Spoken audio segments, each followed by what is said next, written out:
Salah satu universitas elit di AS, Universitas Harvard, mengalami pembekuan dana federal sebesar 2,2 miliar dolar AS atau sekitar 36,5 triliun rupiah pada Senin 14 April 2025.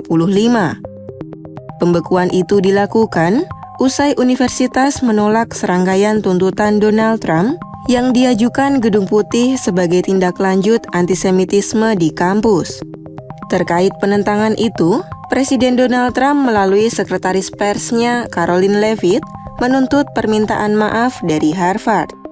First, when it comes to Harvard, as I said, the president has been quite clear they must follow federal law. He also wants to see Harvard apologize, and Harvard should apologize for the egregious anti-Semitism that took place on their college campus against Jewish American students. There were professors who said that he had engaged in discriminatory behavior against Jewish students. Of course, you had the former president of the university saying bullying and harassment depends on the context.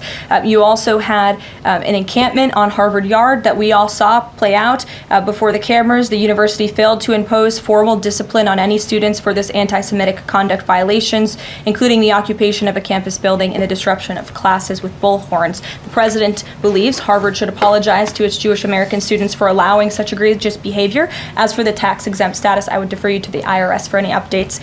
Sebelumnya, pemerintah AS tengah melakukan upaya untuk memerangi antisemitisme sebagai wujud dari kebijakan Trump.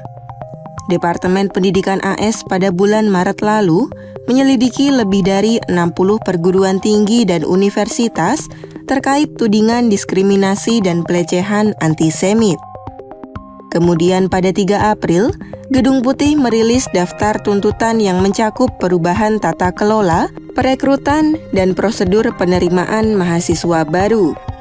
Salah satu instruksi utama menyebutkan perihal penutupan kantor keberagaman dan kolaborasi dengan otoritas imigrasi untuk menyaring mahasiswa internasional.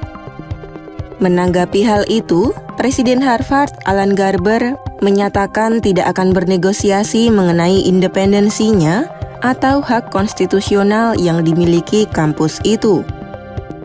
Mereka menegaskan, investasi federal harus diimbangi tanggung jawab kampus untuk menegakkan hukum hak-hak sipil, termasuk menanggapi serius tindakan pelecehan terhadap mahasiswa Yahudi. Namun, Garber menegaskan bahwa Harvard akan tetap terbuka terhadap informasi baru, namun menolak tuntutan yang melampaui kewenangan sah pemerintah.